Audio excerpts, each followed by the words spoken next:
আসসালামু আলাইকুম। সবারই মনের ভিতরে একটি প্রশ্ন থাকে, যে প্রশ্নটি প্রতি বছরই যখন রমজানের ঈদ আসে বা কোরবানির ঈদ আসে, এই প্রশ্নটি সবার মনের ভিতরে কিন্তু জেগে ওঠে। তো প্রশ্নটি হচ্ছে, সৌদি আরব আর আমাদের বাংলাদেশ, দুবাই, বাংলাদেশ, আরব আমিরাতে মাত্র 2 ঘন্টা ডিফারেন্ট। তো 2 ঘন্টা ডিফারেন্সের কারণে আমরা একদিন পিছিয়ে যাই ঈদ এবং রমজানের ব্যাপারটাতে। বাকি সব সময় কিন্তু মাত্র 2 ঘন্টা ডিফারেন্স। সোমবার এখানেও সোমবার হলে ওখানেও সোমবার হয়, শুক্রবার এখানে হলে ওখানেও শুক্রবার হয়। কিন্তু রমজান আর কোরবানির ঈদের সময় আসলে একদিনের ব্যবধান, এটা অনেকে মেনে নিতে পারে না। আসলে যারা কোরআনুল কারীম এবং হাদিস, রাসূল সাল্লাল্লাহু আলাইহি ওয়াসাল্লামের রেখে যাওয়া হাদিসগুলো মানে, তাদেরকে বলছি তারা অবশ্যই এই বিষয়টি মেনে নেয় যে এটি রাসূল সাল্লাল্লাহু আলাইহি সাল্লামের জামানা থেকে সাহাবায়ে কেরামরা কখনোই অন্য দেশে, রাসূল সাল্লাল্লাহু আলাইহি সাল্লাম বলেছেন যে তুমি যে দেশে অবস্থান করবে সেই দেশে চাঁদ দেখে রোজা ধরবে এবং সেই দেশে চাঁদ দেখে ঈদ পালন করবে, ঈদ উদযাপন করবেন। তো সাহাবীরা কখনোই এক দেশের চাঁদ দেখে আরেক দেশে ঈদ করতো না।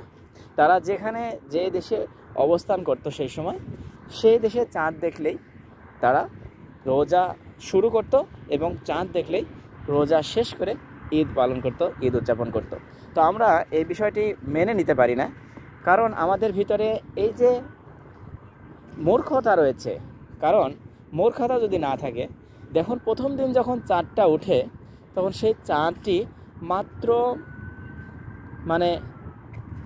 আধা ঘন্টা থেকে 40 মিনিট অবস্থান করে আকাশে, প্রথম দিন যেদিন চাঁদটি উঠে।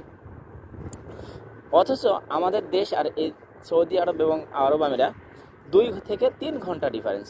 তাহলে সেই চাঁদটি এই দেশে যখন উঠেছে, আমাদের দেশে কিন্তু আরও 3 ঘন্টা আগে আমাদের দেশে সন্ধ্যা হয়ে গেছে, দিন শেষ হয়ে গেছে, যেটা আমরা বুঝি আর কি। আমরা দিনটি সন্ধ্যার থেকে শুরু করি, যে সন্ধ্যা পর্যন্ত দিনটি শেষ।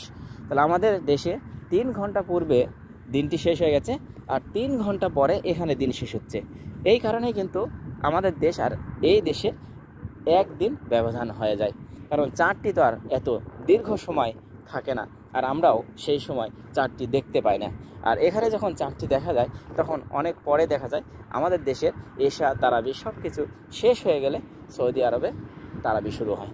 তো এইটা হচ্ছে ডিফারেন্ট। এইটা সহিহ হাদিসের আলোকে যারা ফলো করে তারা অবশ্যই সৌদির সাথে মিল করে ঈদ করতে পারে না, রোজা রাখতে পারে না। তারা অবশ্যই জানে যে রাসূল সাল্লাল্লাহু আলাইহি সাল্লামের জামানা থেকে শুরু করে সাহাবায়ে কেরামরা কখনোই তা করেননি। তারা যে দেশে অবস্থান